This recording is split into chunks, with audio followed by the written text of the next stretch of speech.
G'day, welcome back. I'm just doing some editing on Phil and I's next episode, which is when we went down to Gundagai recently and had a look at the Gundagai Jail and also their museum. So we had a look at a few other things while we were there, so sit back, have a look and see if you enjoy this. 'Cause we are one,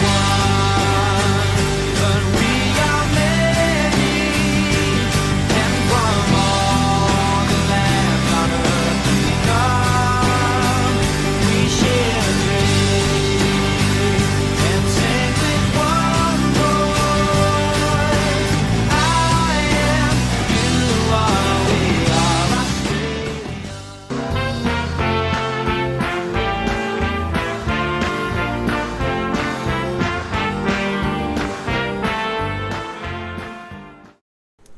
Welcome to Gundagai. Gundagai is located about 390 kilometres southwest of Sydney, travelling on the Hume Highway.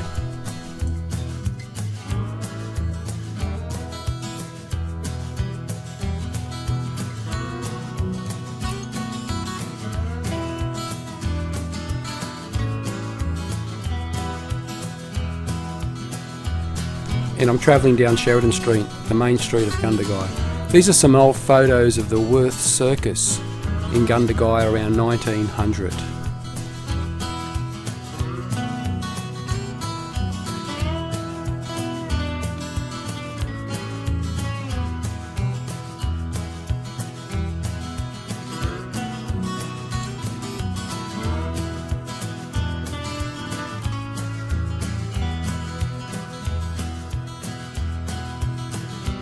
And off to the right we have the famous Niagara Cafe.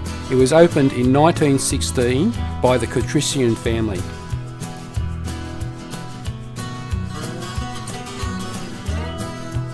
After a marvellous refurbishment in 1938, the cafe boasted a ceiling mural of stars and moons, which was unfortunately destroyed by a fire in the 1970s. Many of the other original features remain, however, including the Art Deco door, the booths and mirrors, the shop front bow, windows and the vintage neon sign. Really worth a visit, and they make great chocolate milkshakes.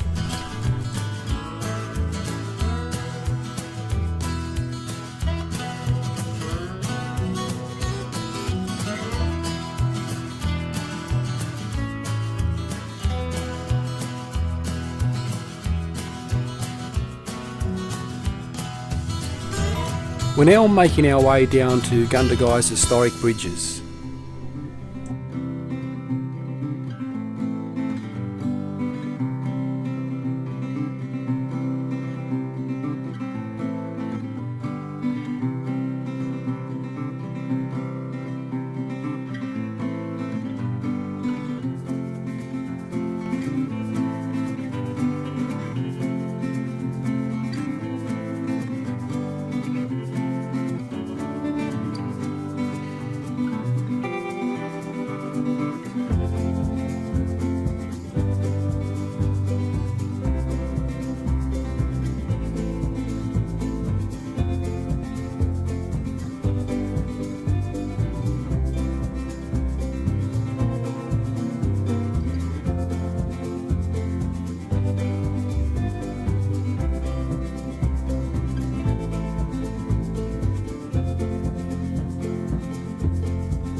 Gundagai is dominated by 4 bridges spanning the Murrumbidgee Flats: the historic Prince Alfred Bridge, the Timber Railway Bridge. The timber viaducts are wonderful examples of early engineering solutions to cross a major floodplain. Their national significance is recognised with listing by the National Trust. They are a spectacular lattice work of wooden trusses spanning the floodplains and river. The Prince Alfred Bridge was built in 1866, the first major crossing spanning the Murrumbidgee River. It formed part of the Hume Highway until it was replaced by the Sheehan Bridge built in 1976. The Prince Alfred Bridge is the longest timber viaduct in Australia and has been classified by the National Trust as a structure whose preservation is essential to Australia's heritage. The other famous bridge is the railway bridge, which was completed in 1902. The viaduct is 819 metres long.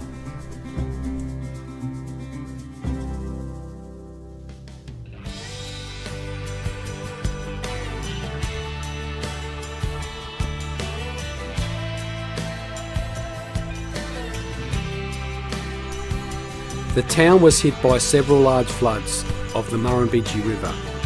The Crown Commissioner for the Murrumbidgee District, Henry Bingham, praised the heroic actions of the Aboriginal people at Gundagai in rescuing settlers from the 1844 flood. Bingham also requested a reward from local Aboriginal people.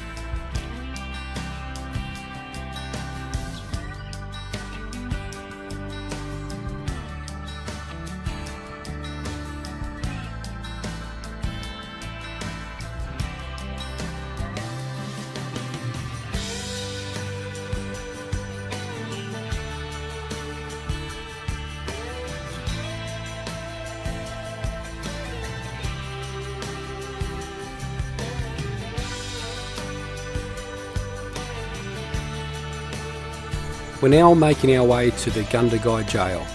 First of all, we have to stop off at the Visitor Information Centre to collect the keys. The jail housed the famous bushranger, Captain Moonlight.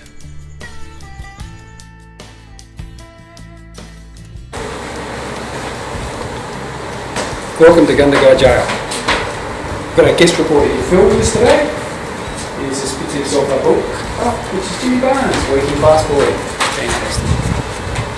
Let's have a bit of a look around and see what we can find. A bit of history here. Captain Moonlight was imprisoned here for his execution, 1880. Anyway, let's get on with it. The old Gundagai Jail stands at the corner of 1st Avenue and Byron Street, surrounded by a high wall of local slate with sandstone capping. Following the devastating 1952 flood, the town lockup needed to be rebuilt as a watch house or jail. Alexander Dawson, the colonial architect, designed the building, and Charles Hardy won the tender for its construction in 1859. Hardy and Hodson builders completed further additions in 1861, and in 1863 a kitchen was built for the jail, designed by Giles Barner, the government architect. The magnificent stone boundary wall, which still stands today, was constructed in 1866. The jail consists of a cluster of buildings including the jailer's residence, the external kitchen block, the hospital, the jail exercise yard, an outhouse, outbuilding, a well, and archaeological remains.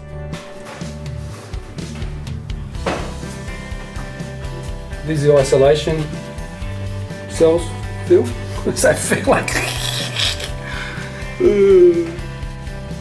think I heard a bit of a noise up here. To cell. The little inspection cover. Oh God!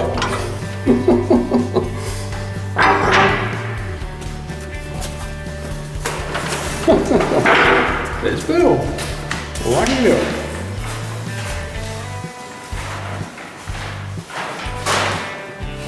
Only bread and water for you tonight, Phil. Yeah.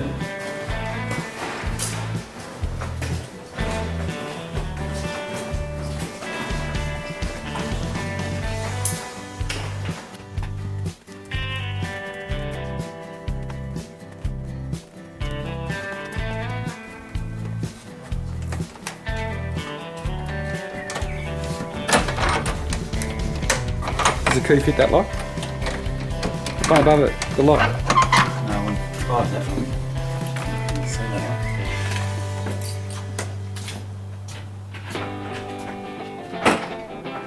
Does it fit?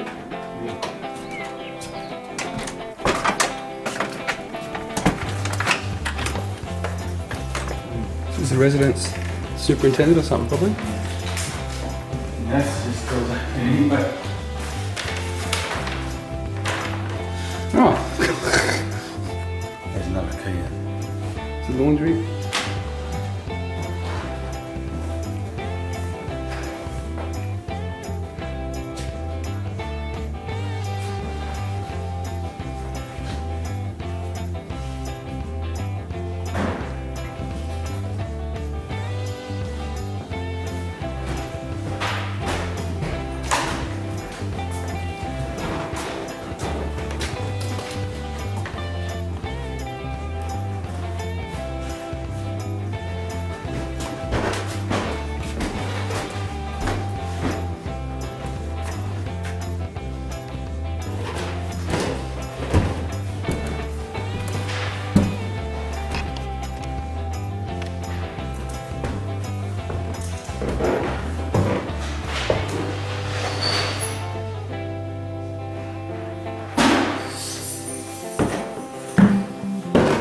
Were you the jailer with the keys, are you? Are you the jailer with the keys?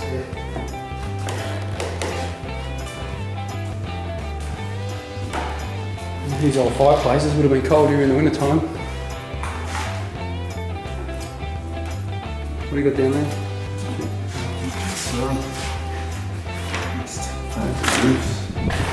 Gundagai.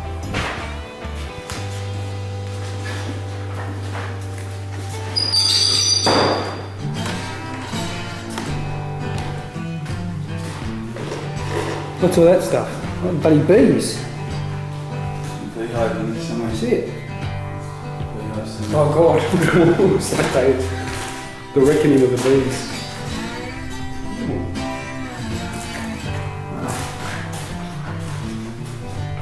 Oh, they got the insect killer. It's important.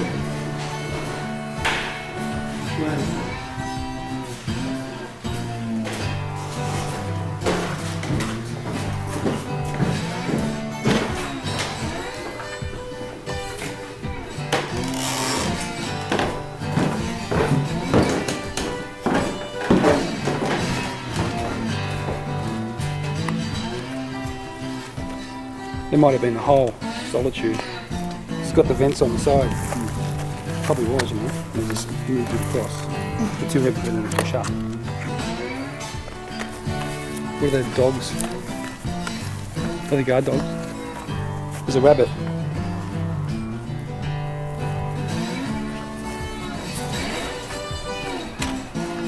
That's just the other door we came from there.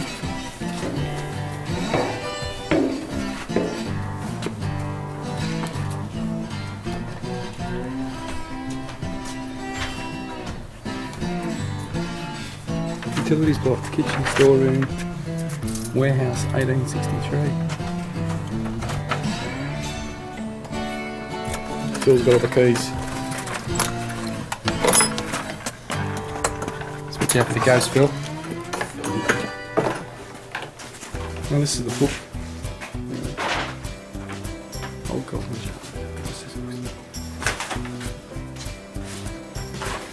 the old kitchen.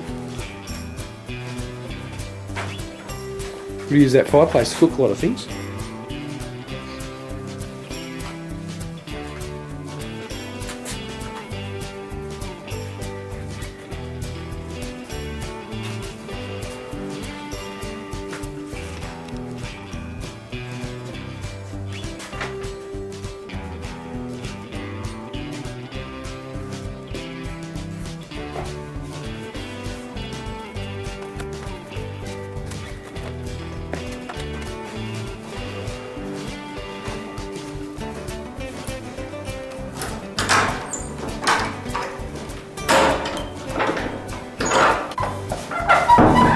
This looks like a pretty serious store, this one.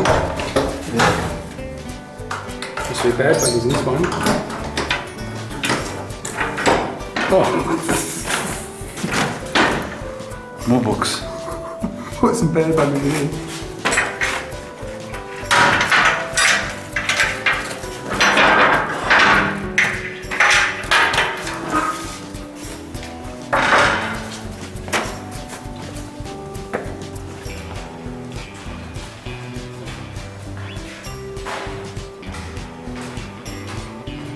Ah, Captain Moonlight. That's right. Without a shadow of doubt, the most notorious outlaw to be locked up in Gundagai Jail was Andrew George Scott, also known as Captain Moonlight. Born in Northern Ireland, the son of an Anglican priest, he was well-spoken and well-educated, with a well-developed taste for reckless adventure. He was also a swindler, a forger, and an elaborate liar who spent 10 years in Pentridge Jail for robbery. There he met the young James Nesbitt, who, it's believed, became the love of his life. Who is he? Yeah, no, this way. Yeah, I read this before. Good story. Famous bushranger. Letter from Moonlight to Mrs. Nesbitt.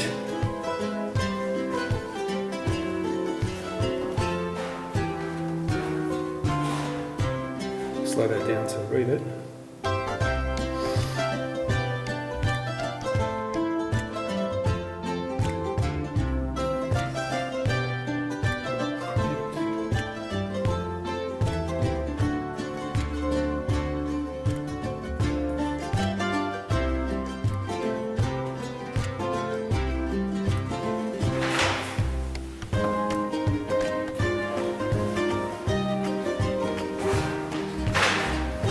Executed 20th of January 1880. Previous convictions, false pretenses, bank robbery, under arms. Wow.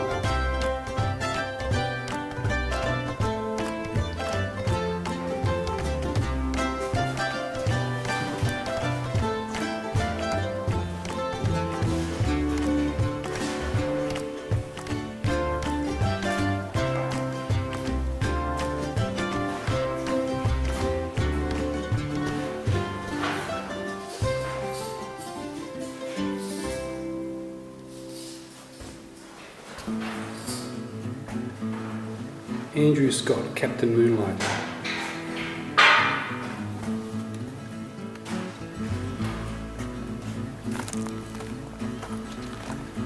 So we're in Gundagai North Cemetery and we've just found Andrew George Scott's grave, aka Captain Moonlight.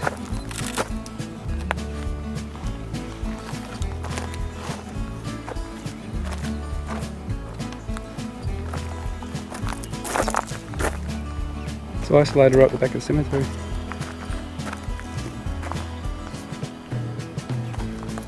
On the 20th of January 1880, Captain Moonlight and Thomas Rogan were executed at Darlinghurst Jail.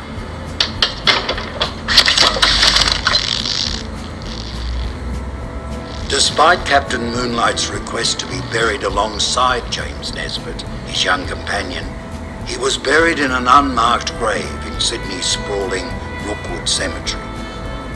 115 years later, his dying wish was honoured by two Gundagai women. They arranged to remove his remains to North Gundagai General Cemetery, where he was reburied.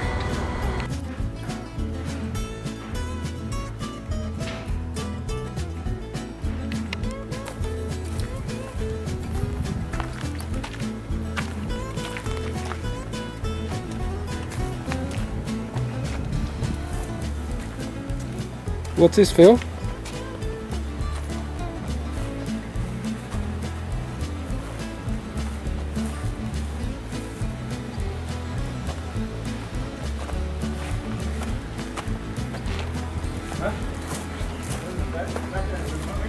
No.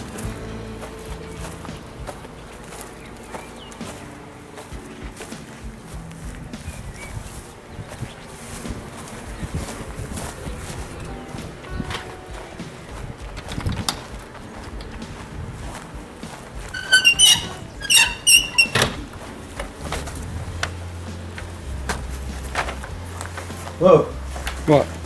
this must be the storage room for meat or something. That's a solitary confinement. Think so? Yeah, that's what it This is. is the kitchen, isn't it? Oh, it could be the cool room. That's the room for the meat. Is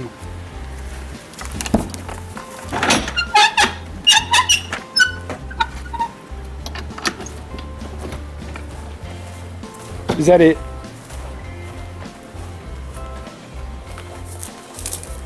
Toilet? Outhouse?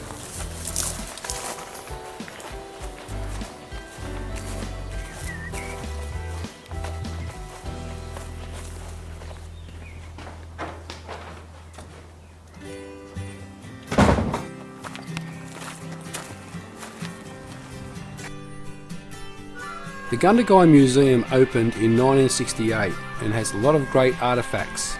Well worth a visit.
To the left. Let's go in there.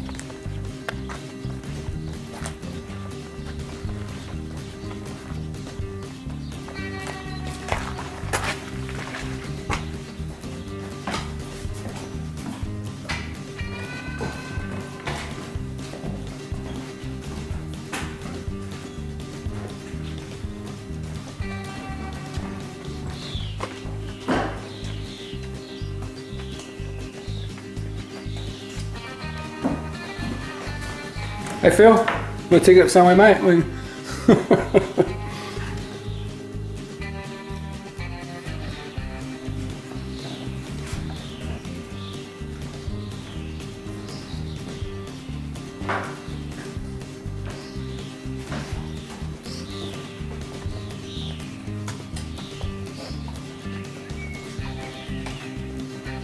Go in there.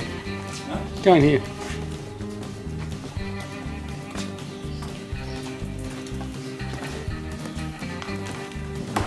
See how beautiful? Look, old PTC. Yeah.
Well, we hope you enjoyed that. Come back and see us next time. Hooroo!